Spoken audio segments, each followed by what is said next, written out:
Hello, everybody. Welcome back to Fresh Outlook. I'm Logan Crawford. It's time for the Lightning Round, where we explore the week's interesting stories in lightning fast fashion. Let's say hello to Jackie Guzda, Jose Lopez, and Alain Sanders. Okay, that's my Michael Buffer impression. I will stop right there. Okay, story number one. The Pope drives around New York City and a bunch of other places in, of all cars, a tiny little Fiat. It has been sold now at auction for $82,000. Jackie Guzda. Is that a good price, bad price? What are your thoughts? I hope the money went to Catholic charities or I something. certainly do myself. Those are cute, those little Fiats. They are cute. They are chick magnets. Except I would look like a clown act getting out of it, right? No. 14 other guys my height should get out of it if I got out of it. Yeah, no, we love this Pope. And we love this Pope because he doesn't put on airs, because he is the Pope of the people. Yeah. So instead of riding around in some big flashy Hummer, he is in this little Fiat. And I hope they get all the money they can and put it to a good cause. $82,000. That's not chump change, huh? No, what can you buy? What kind of vehicle can you buy for that? $82,000. I guess, I don't know, maybe like a lower end BMW. Jose, what are your thoughts on the Pope? He's all about simplicity, and it doesn't get more simple than that car. I mean, it barely has wheels. It's so tiny. And all the money went to charity. I mean, it went to the Archdiocese of Philadelphia's charities and to the Children's Hospital of Pennsylvania. So that's where it should go. Any idea who bought it? Nope. Okay, no I didn't idea. read that deep in the story either. Or maybe he or she chose to be anonymous. Alan, what are your thoughts on the Pope-mobile and the People's Pope? Well, simplicity is valuable. Simplicity is worth $82,000. I think that's makes a great statement for the Pope. I think it's wonderful. Okay, this next story is one that actually I'll go to Bugs Bunny first. Joe Alaskey, the new voice of Bugs Bunny and Daffy Duck, dies at 63 years of age. The first voice was Mel Blanc, who did almost all of those Warner Brother characters, who was amazing. And you don't see a lot of Bugs Bunny played on TV anymore, even the old ones. Looney Tunes is kind of gone. I remember it as a kid. I loved them, but they were back from the 40s and the 50s. Right. Those cartoons. Also, if you watch them, they're very politically incorrect. The Blackbirds are basically black people. Yes.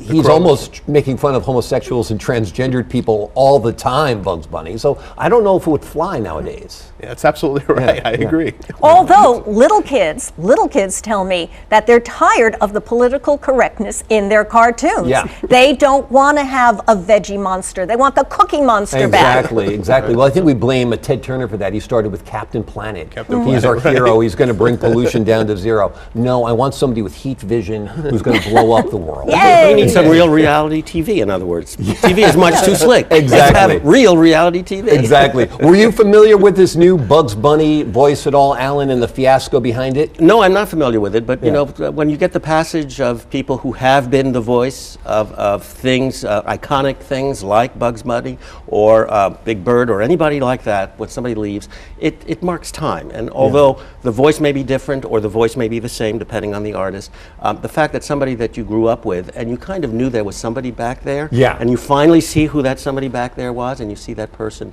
go on or die or something like that, I think it makes you think about the fragility of life. Exactly. Particularly when it's something that you looked at and saw as a kid. Exactly. I mean, I've spent hours learning to say, you're despicable.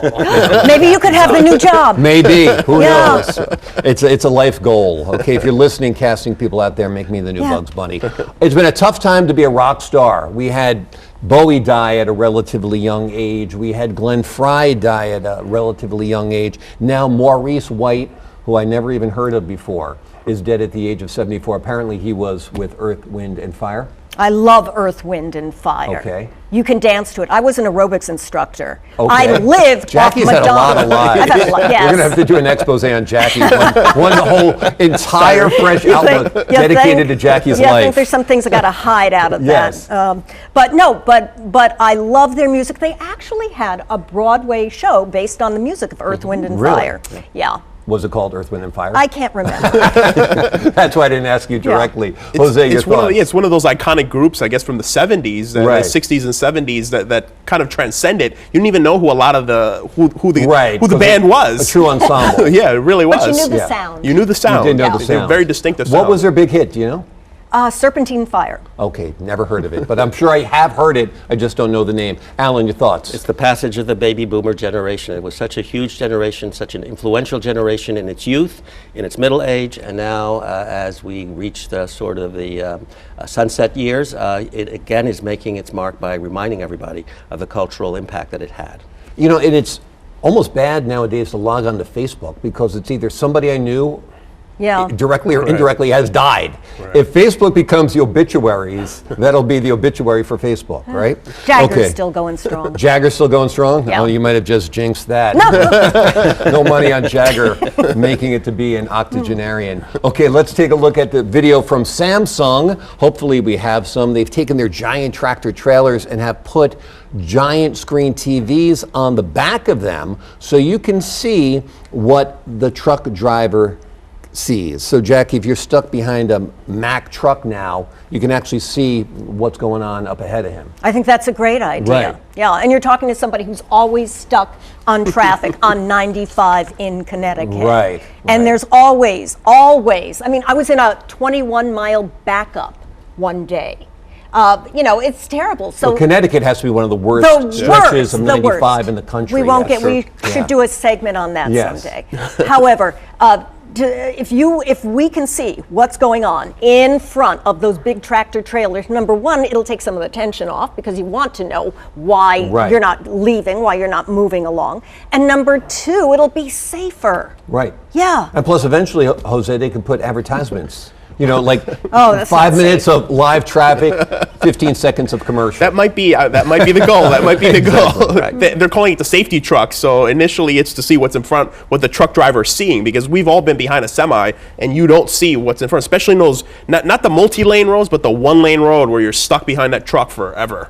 Exactly. And Alan, this is part of the digital advancements of making roads safer. These screens are going to be equipped, or cameras that project onto the screen will be equipped with night vision. And Google's even saying right now their autonomous car, that self-driving car that they have produced right now, is better than any of us at driving. They're already at that point. Sure. Yeah. And I think that's wonderful. I mean, I think that's a wonderful piece of technology, as is the technology that we now have as standard in most cars, which is you can see what's going on as you back up, the television camera or the camera in your car. But I'm waiting for the next one, you know, how to make a good things worse. So you pointed out commercials. Maybe there'll be a little corner of the screen that shows us what they're actually watching in the truck before exactly. the program. God forbid, I don't think you want to know what those big rig drivers are watching in the truck. Okay, Apple is on the hook for more than $500 million, $626 million for infringing on other companies' patents, including the patent used to make iMessage. I would think this is chump change for a company like Apple. I'd say, you know what, let's infringe on it, take their product, use it, profit off it, and we'll pay later. What do you think, Jackie? Sounds like a very good idea for me. Yeah. Right? No, Apple's got the money, right? And Apple's going to continue to have the money, so, you know, pay up. Gotcha. I mean, Apple is an innovation company. They are not a technology company. A lot of people get that confused. They don't build really the technology. They get it from many places. They buy patents. In this case, they didn't. They become a victim of what's called a troll patent company, right. and they got caught. As did Microsoft. As did some of the other big companies out there. So this is what happens. This is what happens. Gotcha. Alan. Well, it's all about making money. So if you want to make money and you get caught, you got to pay up. And I think that's the rule of the marketplace. And I don't think anybody should apologize for that. If you want to make money and that's your motivation, then when you get caught, you get caught. Okay, let's make some money right now. Let's make a big wager on the Super Bowl. Jackie, who do you think's going to win and why? I don't even know who's playing. I was going to say, let me help you with that, Jackie. Let me let you go what last. What state are they in this time? Alan, who do you think's going to win the Super Bowl? I don't watch it either, so may the best team win. God. Okay, it's the Broncos versus the Panthers. I don't watch it either. It's Denver versus North Carolina,